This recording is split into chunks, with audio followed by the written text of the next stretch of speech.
gintong aanihin. Ano ba yan? Gintong palay.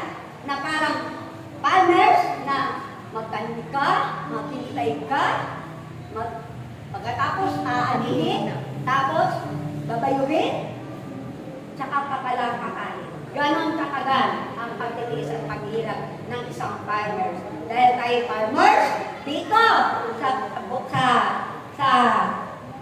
sa taniman niya ng ating Panginoon, gagawa ka ng himala? Hindi tayo magtatanim. Bigas na kagad ang ipapadala sa atin. Amen? Maraming bigas. Kung marami kang pera, maraming bigas na nabibili. Amen?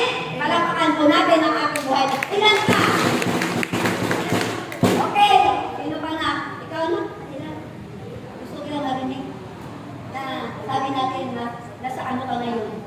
Nasa, ano ba yan? Nasa, ang tawag dito, pero tumangko ako. Dahil kasama mo ngayon si Lord. Ito ako na ko, kahit naamoy, hindi man lang naamoy ng mga alagad. Nakarating na sila sa bahay. Pwede Panginoon, dito ka na lang sa amin matulog. Di ba? Mayroong ganon sa Bible? Pwede ba dito ka na matulog? Hindi ba lang nila naamoy na sensus na yun? Doon sa mga pagtitiis at paghihirap, kapatid, panghawakan mo ang pangako ng Diyos. Totoo yun.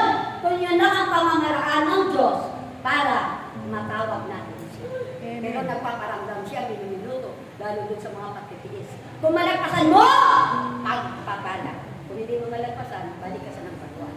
Pero sa karanasan ni Sister Mel, doon sa mga pagtitiis at paghihirap, pagmamahal ng Diyos sa iyo. Panghawakan mo lang ang kanyang pangako. Parang tubig na hindi tatagos yan sa iyo, mga pala. Ang ibig sabihin, ang faith mo, panghawakan mo. Ang pananalig mo sa Diyos, panghawakan